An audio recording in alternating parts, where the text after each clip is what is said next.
अहमद एक होनहार तालिब इल्म था जो हमेशा चीजों की साइंसी वजाहत तलाश करता। रमजान का महीना आया तो उसके वालिद ने रोजे रखने की ताकीद की, लेकिन अहमद के जहन में सवालात उठे। क्या रोजा वाकई सेहत के लिए फायदेमंद है? क्या यह सिर्फ एक मजहबी फरीजा है या उसके पीछे कोई साइंसी मंतिक भी है? यह सोचकर उसने अपनी साइंसी किताबें और इंटरनेट से तहकीक शुरू की। जो हकायक उसके सामने आए वो हैरान कुन थे। रोजे के साइंसी फवाइद अहमद को मालूम हुआ कि जदीद साइंसी तहकीक भी रोजे के फवाइद की तस्दीक करती है।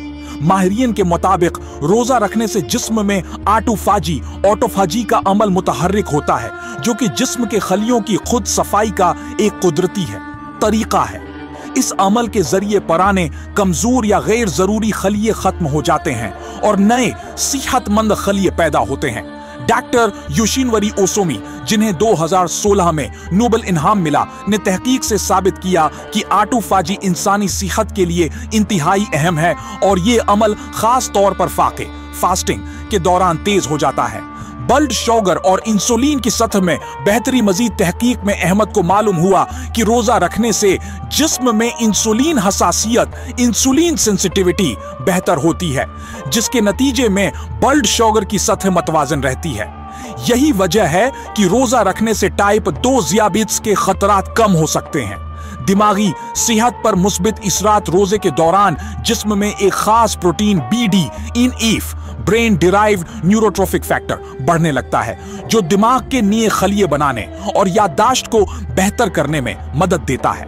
तहकीक से यह भी साबित हुआ कि रोजा रखने से अल्जाइमर और पार्किंसंस जैसी बीमारियों के खतरात कम हो सकते हैं।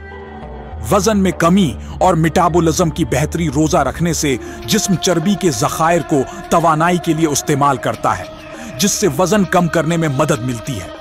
इसके अलावा यह मेटाबॉलिज्म को बेहतर बनाता है, जो जिस्म को ज्यादा तवानाई बख्श बनाता है। रूहानी और जिस्मानी हम आहंगी। अहमद की तहकीक यहीं खत्म नहीं हुई। उसे मालूम हुआ कि रोजा सिर्फ जिस्मानी सेहत के लिए नहीं, बल्कि जहनी सुकून और रूहानी पाकीज़गी के लिए भी बेहतरीन है।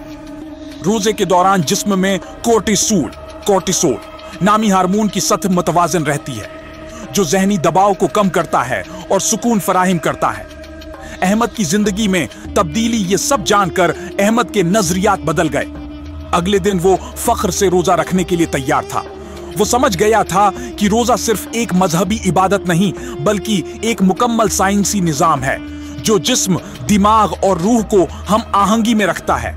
जब इफ्तार का वक्त आया तो उसने खजूर और पानी से रोजा खोला और दिल ही दिल में सोचा, वाकई अल्लाह के अहकामात में कितनी हिकमत है।